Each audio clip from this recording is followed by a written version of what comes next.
afternoon and welcome to the Laguna Woods Democratic Club's December program. I'm Susan Deering, the current first vice president, and our president, Linda Nearing, couldn't be with us today, but she is with us in spirit. And today we have the good fortune of having Ernie Powell speak to us on the security and longevity of Social Security and Medicare, specifically how the changes in tax policies have negatively affected both those programs and what will have to be done in the future in order to secure their future. Ernie started his career working as a boycott organizer for the United Farm Workers. After working as a community organizer for affordable housing and the environment, he worked for AARP as well as for the National Committee to Preserve Social Security and Medicare. He is currently working for an organization called Social Security Works, and his focus for over 40 years has been on public policy issues relating to older Americans. He's a nationally recognized expert on grassroots organizing and campaigns. And we welcome today to Laguna Woods, to the Democratic Club, Ernie Powell. Thank you so much, Ernie. Thank you, Susan. Well, number one, I wish I was there with you in person.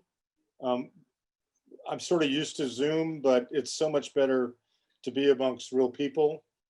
God knows the price we'll pay for all this social isolation, but God also knows the price we pay if we didn't do it because of the terrible virus that we're all facing.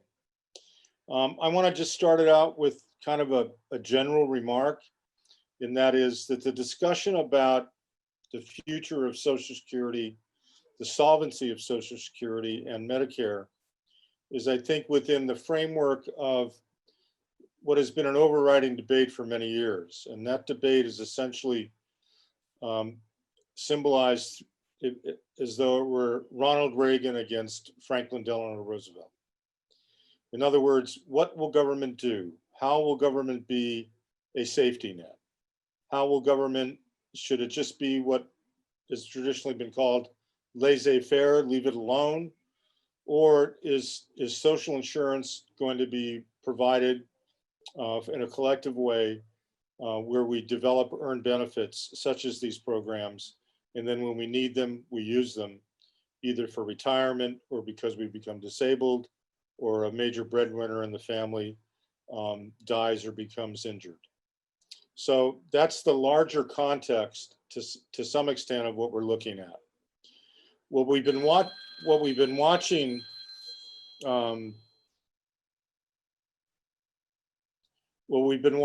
and participating in for the last 4 years is a pretty tough fight. And it's been a tough fight that where the one side have sought to move wealth upwardly, and by depriving us of the kinds of programs that we depend on, us being older Americans and others who depend on the safety net of Social Security and Medicare and also Medicaid.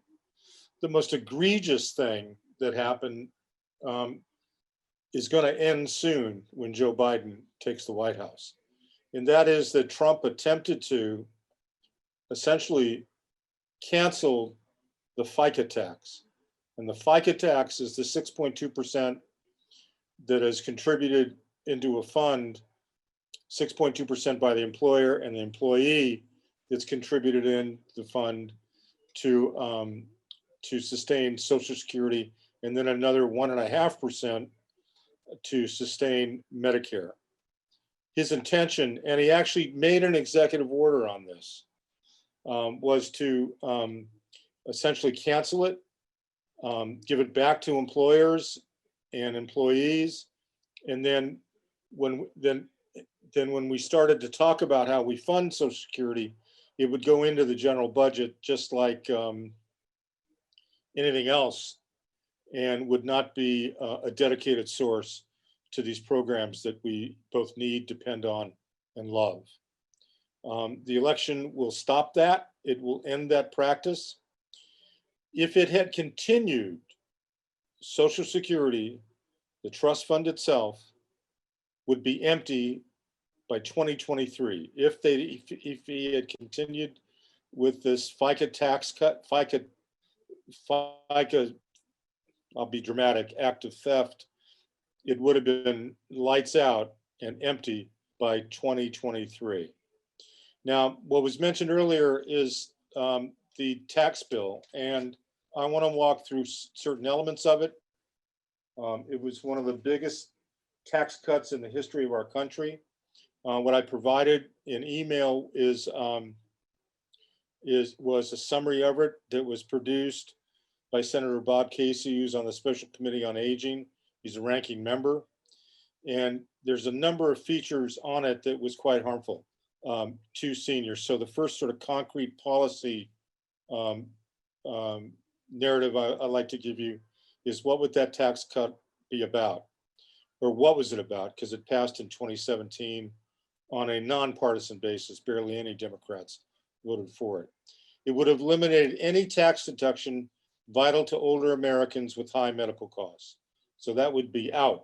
It would eliminate, it eliminated an incentive for businesses to hire people with disabilities, including older Americans with disabilities. It threatened research into treatments for disproportionately benefit older Americans and people with disabilities.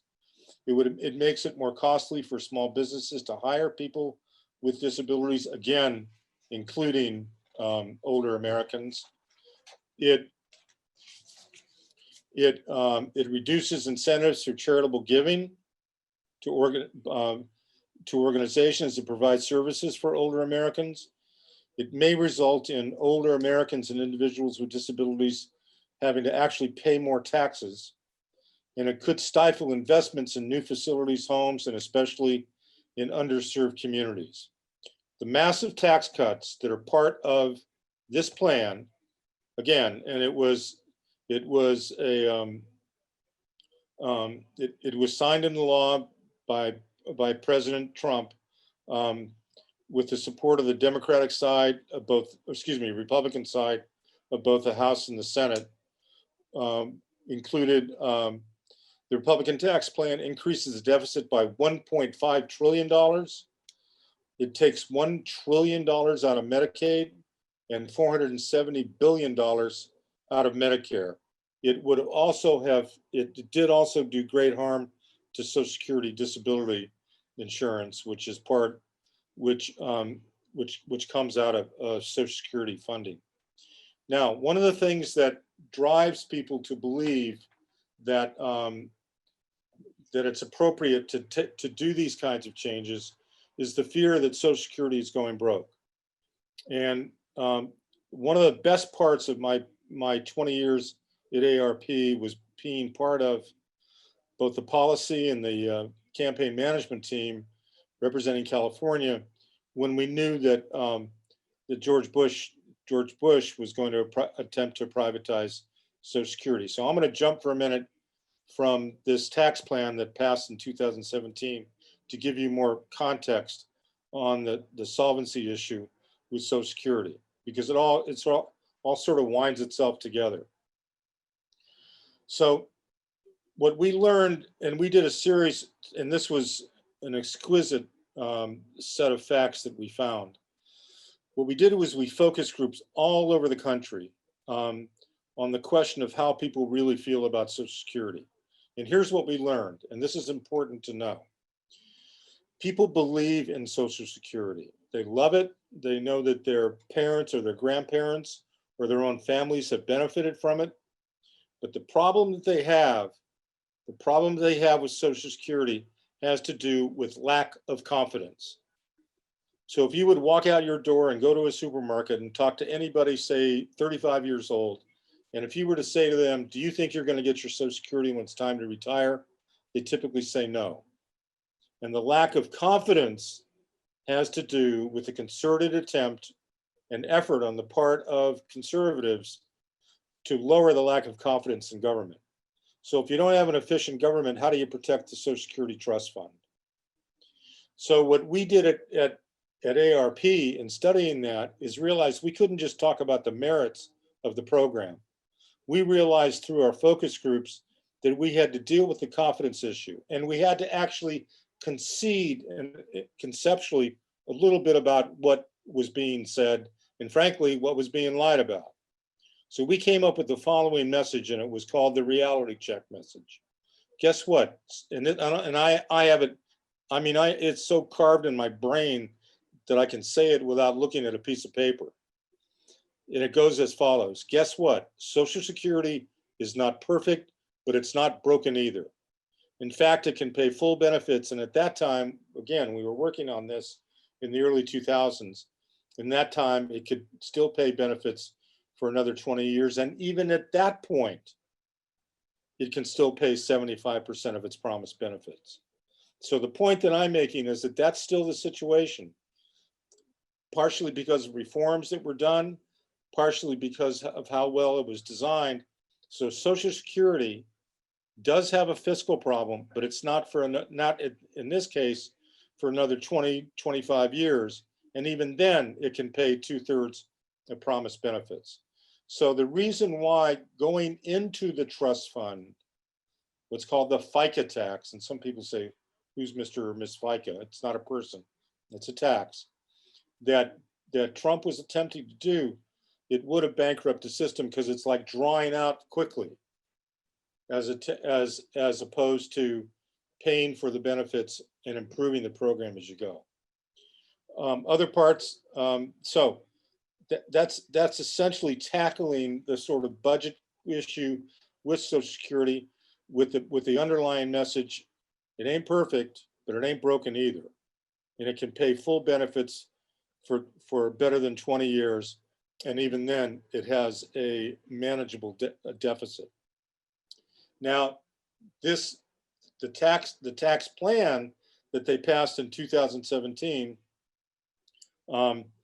that the Republicans passed and the Trump signed into law, and then followed by what he was trying to do by essentially robbing the trust fund just literally 2 months ago, would have been an entire violation of, number one, our commitment to economic security and health security as well for all Americans.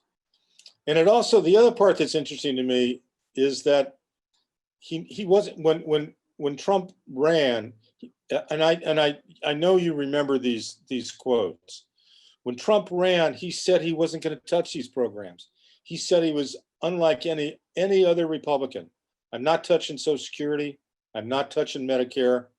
And as soon as he had lunch with Speaker Ryan, when he arrived in Washington as the new president, his mind started to change.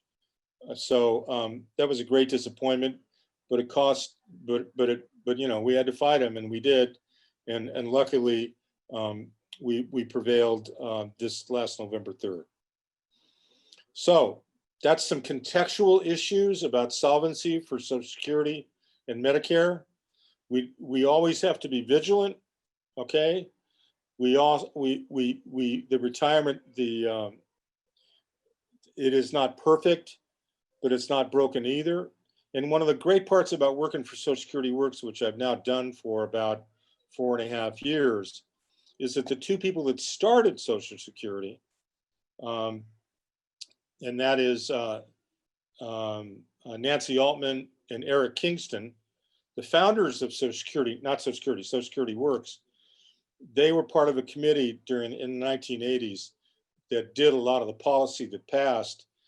And it was a deal literally between Tip O'Neill and Ronald Reagan to shore up the Social Security Trust Fund.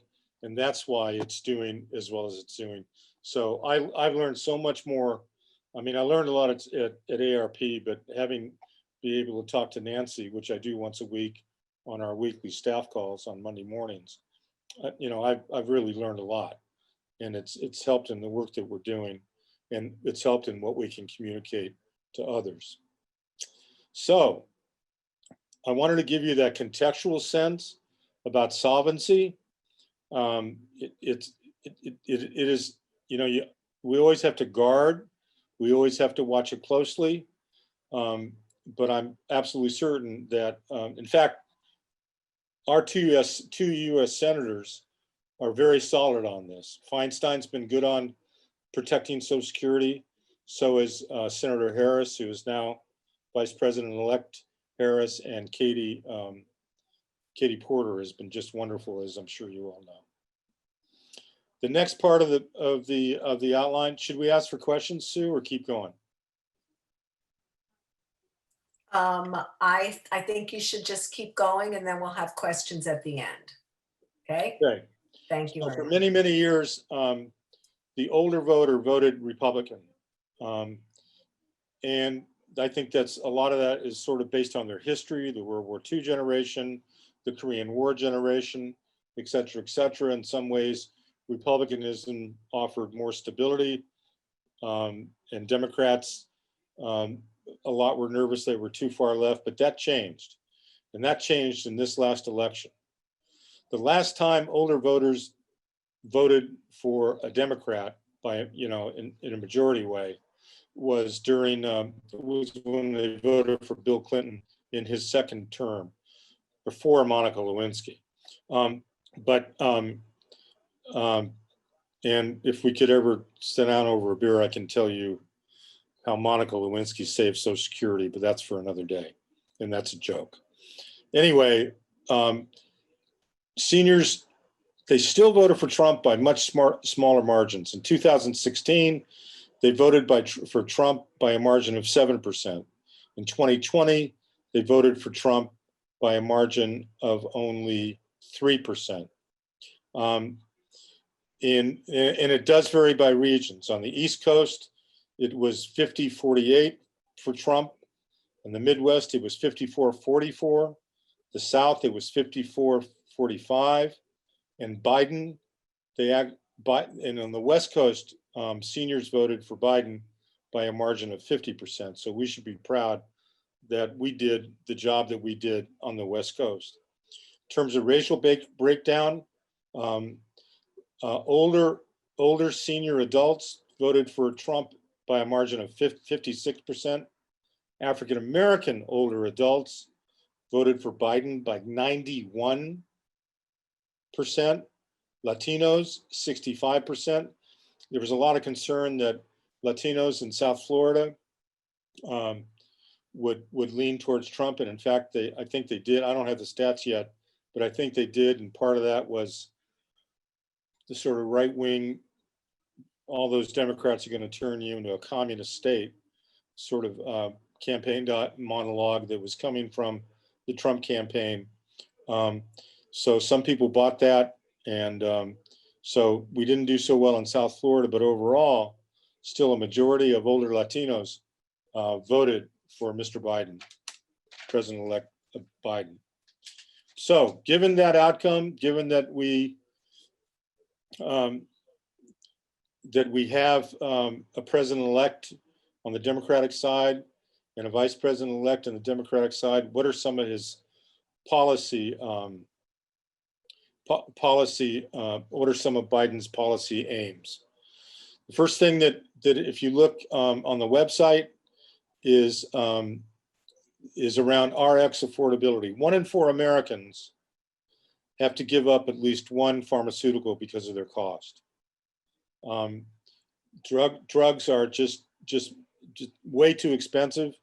When we won the prescription drug benefit, we meaning the fight we had to wage in 2001 under George Bush, we still had to leave some parts of it out with the idea, and again, I'm talking about Social Security, or excuse me, I'm talking about ARP, because I was working with them in those days. We had to give in on a number of issues in order to get the bigger package to create prescription drugs covered by Medicare. We had to give in, excuse me, there's an airplane. We had to give in on what's called secretarial negotiations. That's where the Secretary of Health and Human Services negotiates prices for drugs. We just couldn't hammer that home. We had to give in on what's called RX reimportation, which actually was favored in those days by the deceased senator from Arizona, who was a good friend of Joe Biden's, and his name escapes me. McCain. Say again? McCain. McCain. McCain, thank you. I apologize for that. He actually had a bill. It was a bipartisan bill for RX reimportation, but again, Pharma was able to block that. Pharma is the pharmaceutical companies. Biden's plan will also remove certain tax breaks that they get for advertising, and it will also speed the use of what's called generic drugs, which are of course much more affordable than those with a label. The second thing he will do is protect. We're talking about the Biden policies. Protect on Medicare. Protect against pre-existing conditions. You know, we heard Trump talk about that a lot. He never once, he wanted to kill Obamacare, but he never once said what his plan was.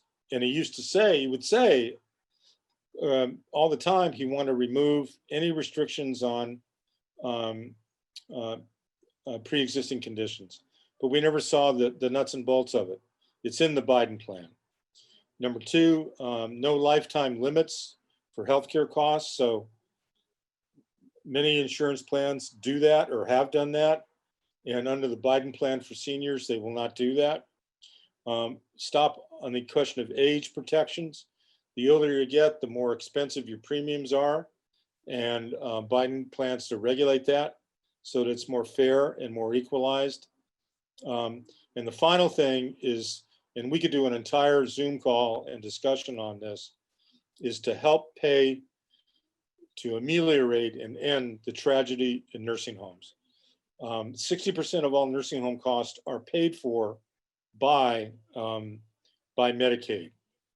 Some of it is paid for by Medicare.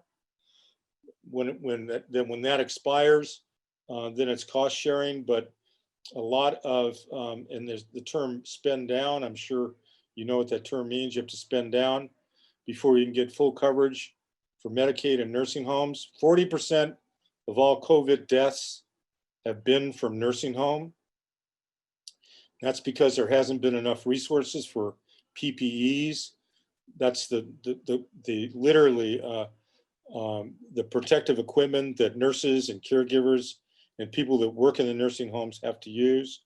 One of the consulting gigs I've had in the last couple of years has been with the California Long-Term Care Ombudsman. We hired them, or they hired me, excuse me, to work the Brown administration when it was Jerry Brown, the second time it was Brown, to get the money back that Schwarzenegger had cut from the Ombudsman program. The Ombudsman are the people that walk into those nursing homes and look for problems, look for issues, listen to the residents, talk to the staff, and if there's a violation, they make sure it's taken care of. And if there isn't, and if that's not taken care of, they go to the Department of Health, and in some cases, they actually go to the sheriff to particularly if they find elder abuse in a nursing home. Hold on a second. Excuse me. So my point is that in talking about in the context of strengthening Medicare and Medicaid, Biden is going to be very serious about that because of the tragedy of all the deaths in nursing homes. The third part is his policies on Medicaid. Again, it takes us back to long-term care. He's going to offer tax relief for up to $5,000, a tax credit for the cost of taking care of a loved one. Now, that's not enough. All of us know how difficult it is, particularly in the work-life balance, to take care of a loved one who needs care. We have a program in California called In-Home Supportive Services. It works pretty well. But even with that, it's very expensive to take care of somebody around the whole question of home care. Well, Joe Biden is going to open the door to making it easier, to taking the pressure off families, and his plan is to offer a $5,000 tax credit for caregiving. And again, beef up the protective equipment, the PPEs and other things that nursing homes need. Going back to my point about the Ombudsman, they were brokenhearted, and they've been that way for months because they can't go into a nursing home. Now, it's for their best interest that they not go in because of the threat of a COVID spread. But the flip side of that is they had to watch all of this tragedy happen, and they couldn't go in and do their work. They were specifically excluded from doing their work. So hopefully, with more funding, with better attention paid to this crisis, nursing homes will improve. And you know, because, and it's key to the funding via Medicaid. Again, back to Social Security, we talked about solvency, et cetera, et cetera. In one of the links that I sent down, I gave you the link to an article that I wrote back in December, now a year ago almost. I had two friends in 1 week, one of them a colleague from ARP who wound up in a nursing home because of a stroke, and another friend who I used to party with I would party with her and her husband every New Year's Eve, and both of them just out of the blue had a stroke, and they wound up in a nursing home. Went from hospital to nursing home. The point being is that I have been very personally interested in the question of long-term care as a legislative issue. You may recall that during the Obama years, there was language about nursing home care and long-term care, but 2 years after they passed the language, he and Health and Human Services Director Kathleen Sebelius actually decided to remove it from Obamacare because they couldn't figure out a fiscal formula for it. That was a disappointment for me, although I really liked President Obama, and having worked for the organizations I work for, long-term care has got to be much more front and center because it's a tragedy around how this has come. It's also very much a high priority for certain members of Congress right now, and also a high priority with my organization, Social Security Works. We will get co-sponsors if there is a nursing home bill. I don't want to say if, I want to say when there is a nursing home bill and a long-term care bill, whether it's through private insurance or a government program. As long as it works, it doesn't matter which one. So we've traveled from Social Security to Trump, to Biden, to long-term care, to solvency. We haven't covered the designated hitter rule in baseball. I think that's for another day. Sue, how we doing? All right, we're doing very well, Ernie. Thank you so much for all that information. We do have a few questions, and one of the most basic questions comes from Maureen Mailer, and that is, how do we reverse the 2017 tax bill if we don't have control of the Senate? Here's the formula I typically use when I talk to people who have a legislative question, particularly strong groups like yours, and I consider yours to be a very strong group, Laguna Woods. And I'm not just saying that. I mean, having worked down there a few times and stayed in touch with you, I consider you a very savvy group in terms of legislative issues and also organizing. So the formula is study what I've given you, study the tax plan, the summary that Senator Casey provided, okay? And then ask for meetings You can either be with a staffer or face-to-face with your elected officials and literally go point by point. And don't do a meeting with just one of you.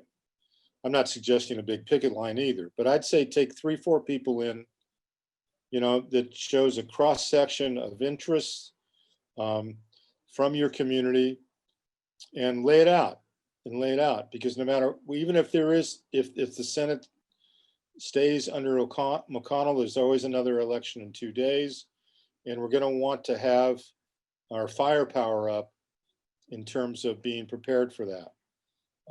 There's a term I learned from Cesar Chavez.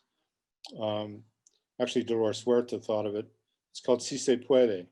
And si se puede means yes, it can be done.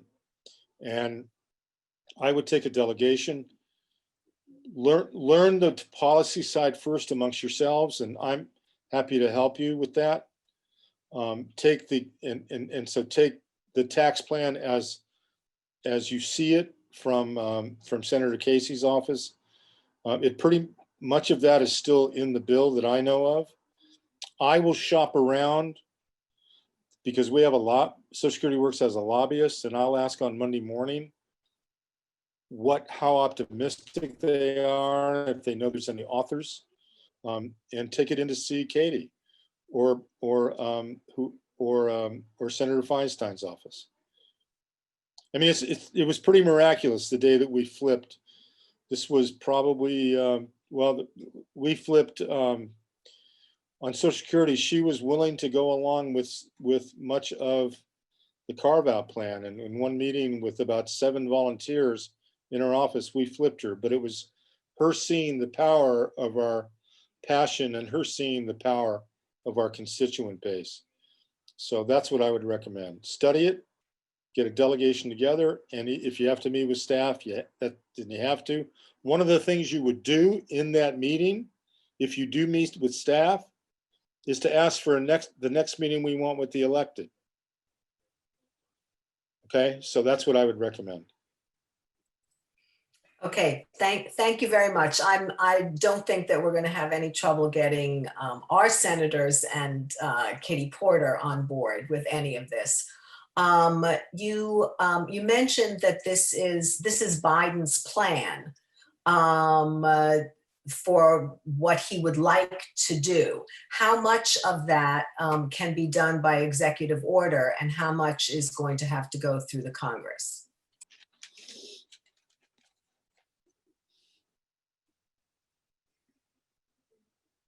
Well, the executive order part, first of all, Trump was going to take money out of the Social Security FICA contribution by executive order. And in fact, I asked our lobbyist in one of our Monday calls if it could be stopped by litigation, and she said no, they can do it. So the first thing, again, and we can get a guarantee, but I'm pretty sure he'll do it. He will reverse the FICA tax cut, the FICA tax raid, not raise, raid, okay, by executive order, because that's how Trump started it to begin with. That executive order came from Trump probably about 2.5 months ago.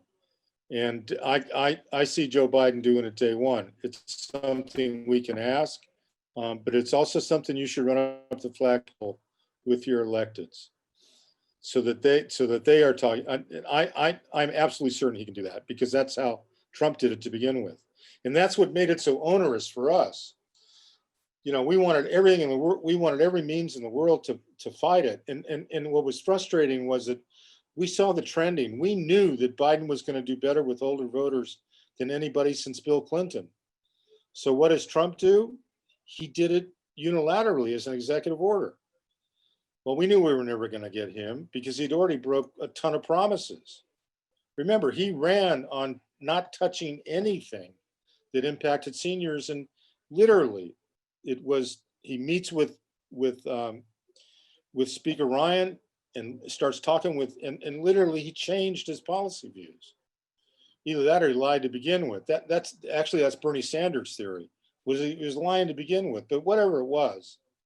So the first order of business is to make sure that that's cleaned up. Other executive orders, I will ask next week. I don't think he can just put pre-existing conditions out there. I think that has to be done legislatively. In fact, the entire Obamacare legislation, he said he's going to have to redo it because not only the threat from the court, because of the litigation that, of course, started out of Texas a few years ago, but he knows he's going to have to reconstruct it. But these elements have to be in it. So I would say the first order of business in terms of executive actions would be on the payroll tax thievery. Excuse my bluntness. Okay, thank you. The other thing, let me add one more thing. I'm sorry. The other thing is that the stories that I've heard about nursing homes. I mean, they had inspectors going into nursing homes in Pasadena that had COVID. They had COVID-19, and there were inspectors going inside nursing homes to inspect them for COVID-19. I've got a friend who works at Cal State Los Angeles. He got COVID in July. All right. He isolated for 14 days. He's now been tested probably 3 or 4 times. He is now negative. He doesn't have it anymore. Okay, or it's not seeable or whatever it is. I mean, the problem with this is that we don't have the science down yet because Trump didn't pay attention to it when he heard about it. Okay, that's in Woodward's book. I'm sorry to preach. My point being that the second way that Biden can start to activate a lot of these great ideas is in nursing home care. If I were Biden, and in fact, this would be something I will run, and you should run through Katie Porter. If I were Biden, I would get the industry, the nursing home industry, into that office, into the White House on day 1, 2, 3, or 4, and say, you got to clean up. But if you don't clean up, we're going to clean you up.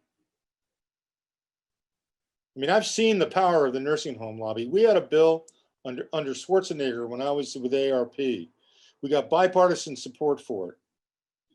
They killed it. They killed it in committee. And I can even tell you the name of the lobbyist for the nursing home. Okay, who did that?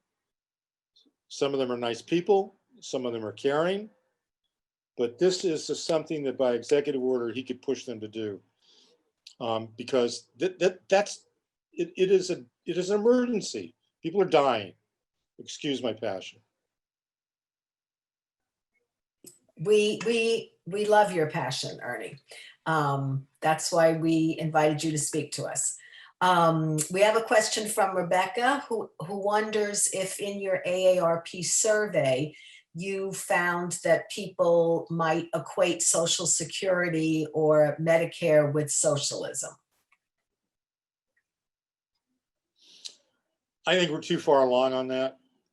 I think, remember, I started this out by saying this is a discussion between the whole overarching theme is it's Reagan versus FDR.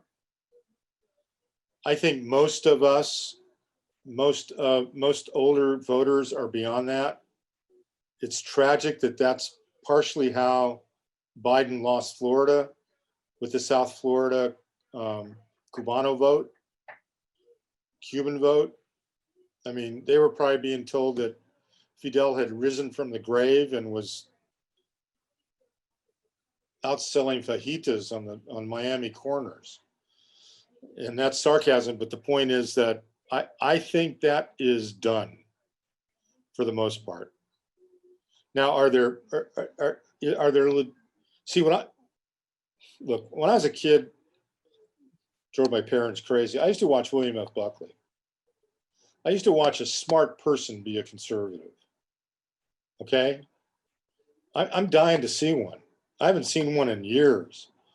I mean, you all know the quote from Grover Norquist, who's one of the conservative leaders in Washington. He wants to take government and shrink it down to the size where he can flop it into the bathtub and choke it to death. We just went through 4 years of that. So this is where citizen power has to replace that. And smart, good legislators have to replace that on both sides of the aisle. So no, I don't think that permeates in very many places.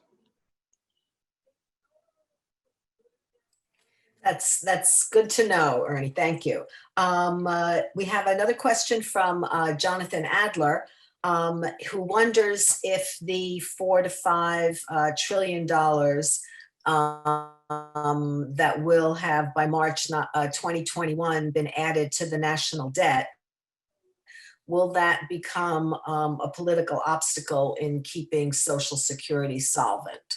Well, number one, you remember that there are raises to the FICA tax that are done incrementally, incrementally in the bill that I didn't talk about. Let me get my notes out.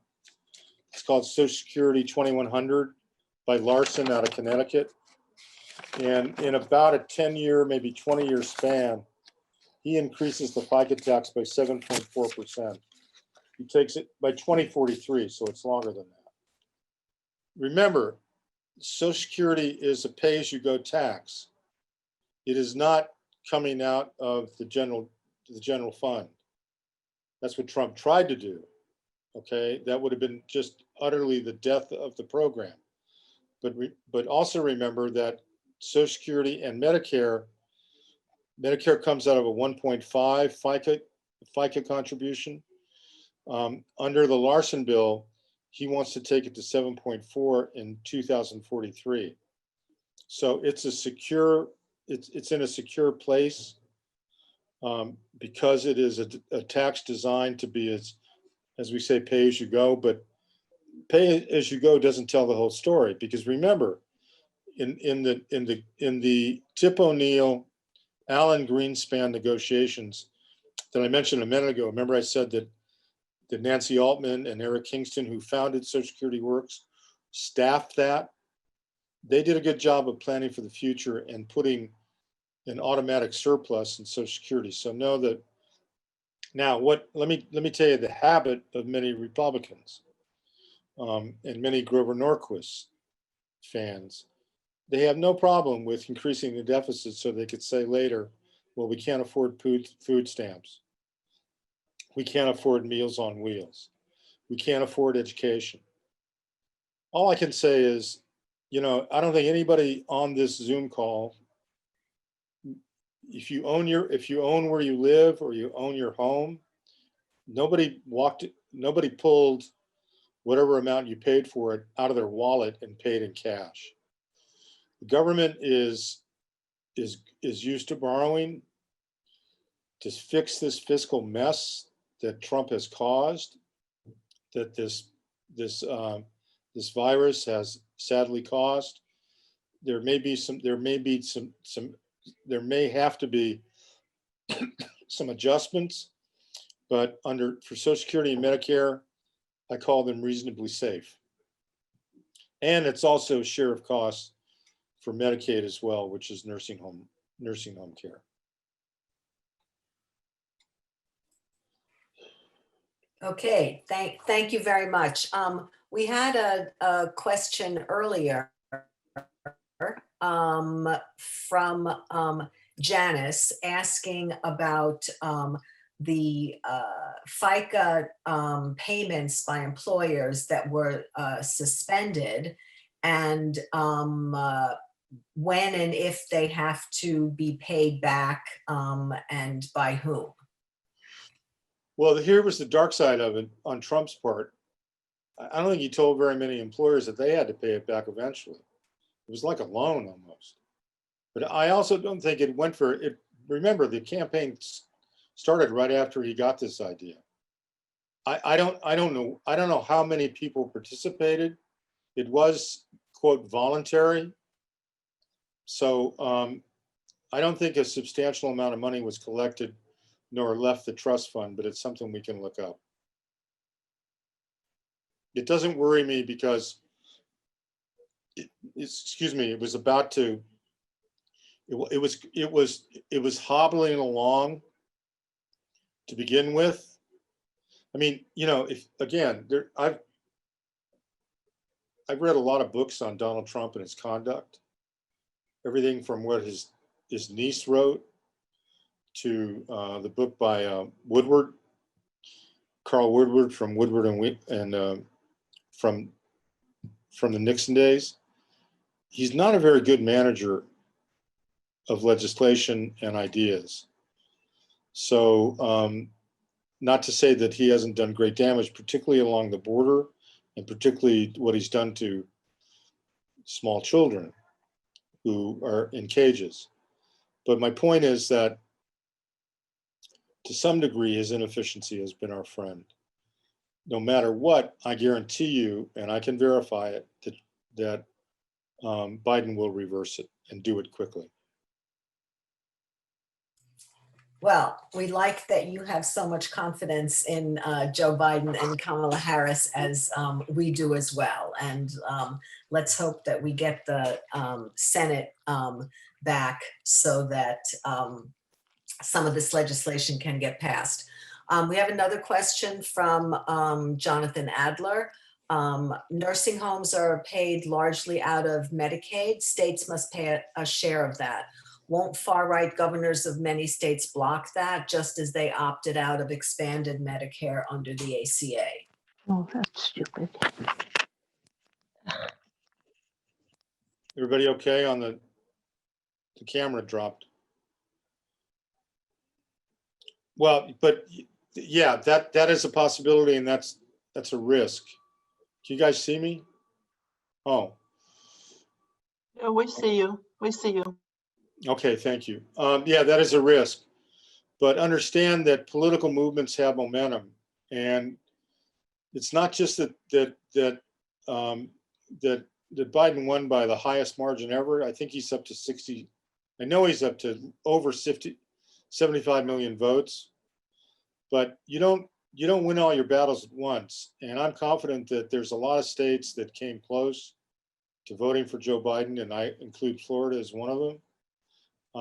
That there will be a lot of pressure on those Republican governors to do as little harm as possible, which is why it's important for senior groups all around the country and other groups. You know, this was the highest vote total of people that have never voted in their lives in the history of this country. I mean, it was amazing. You know, at first, when I was beginning to feel like Biden was going to win, I'm talking about 3-4 months ago, it was because I think I read 16 different press accounts that said that the senior vote was moving toward the Democrats.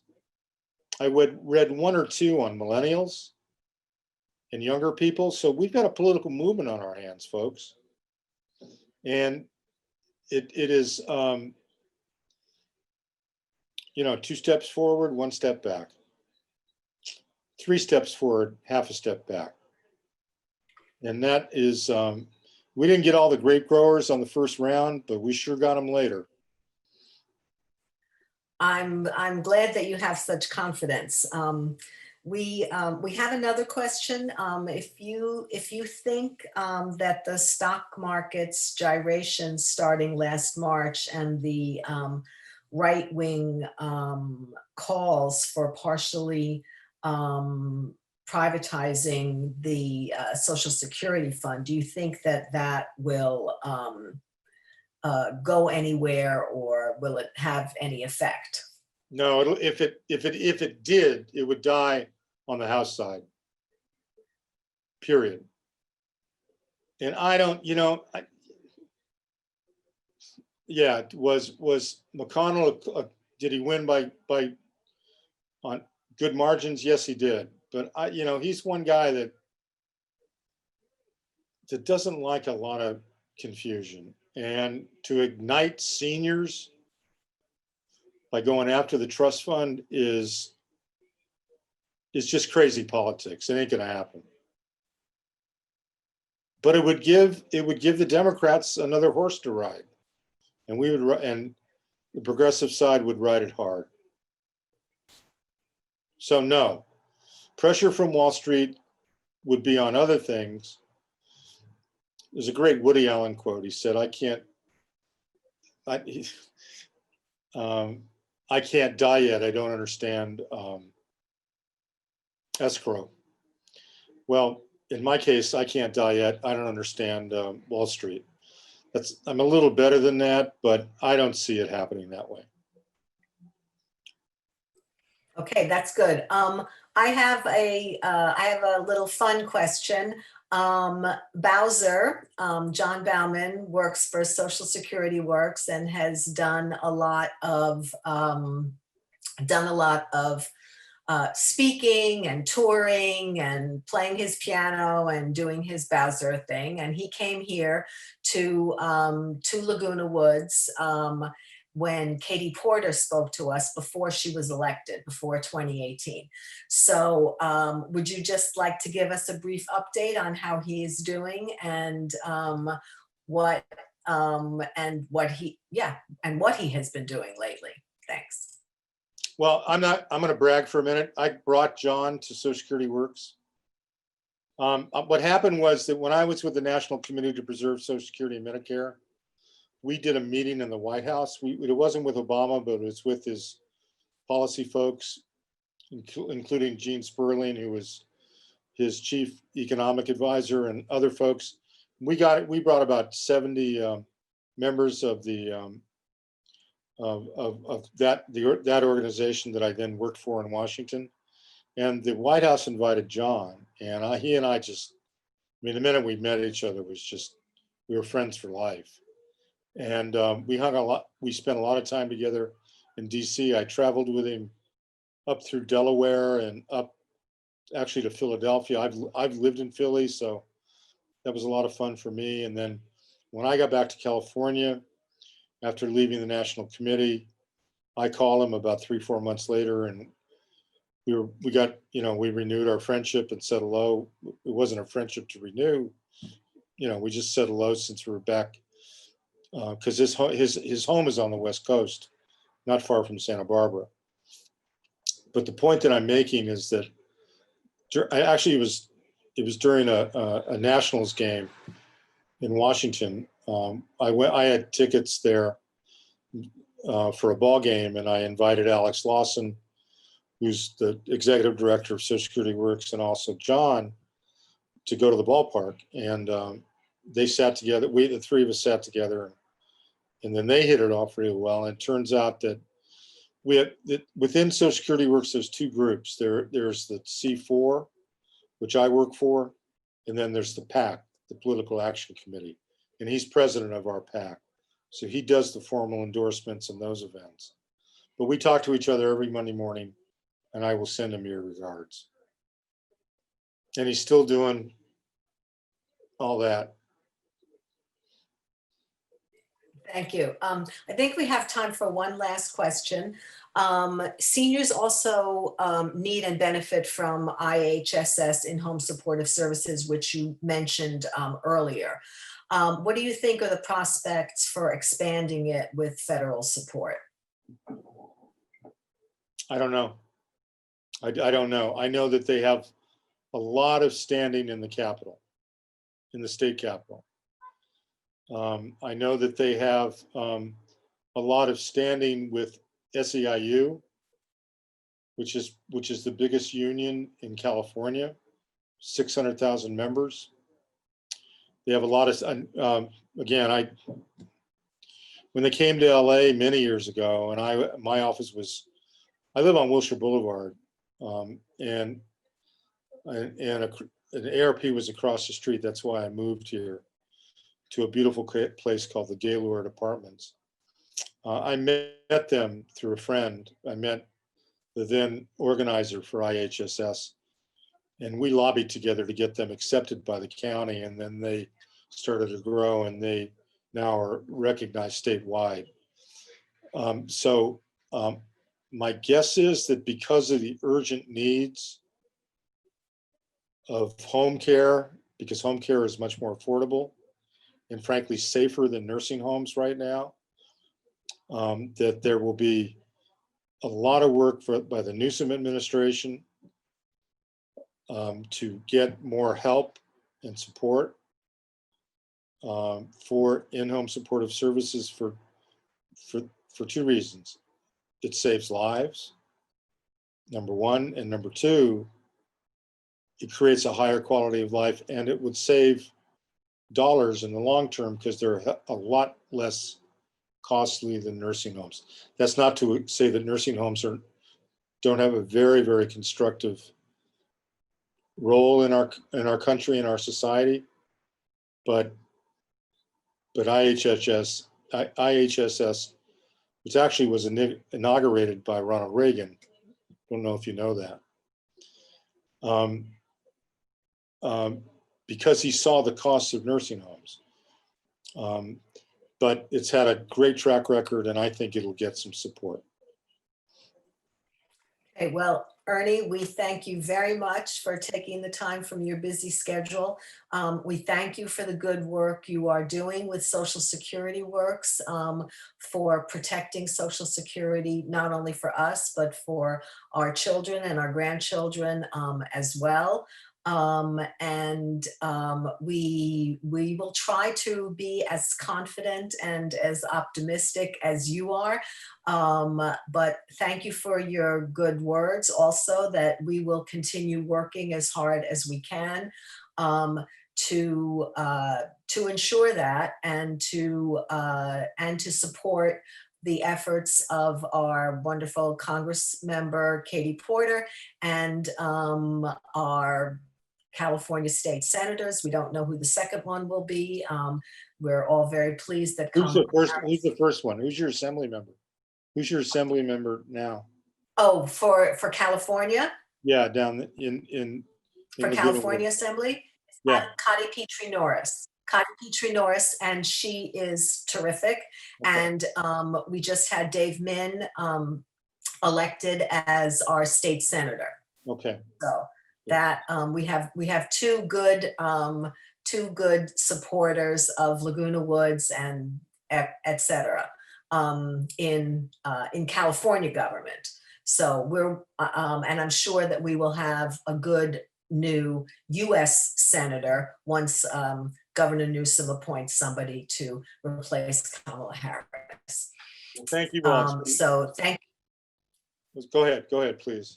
No, I was just going to say thank you very much for being here today, for joining us, for your expertise, for your good work.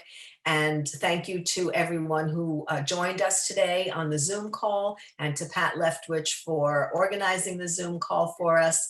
Thank you to all of you who are tuning in and watching this program. And we hope that it provided you with some useful information. Thank you all. Bye-bye. Thank you, everybody. Bye-bye.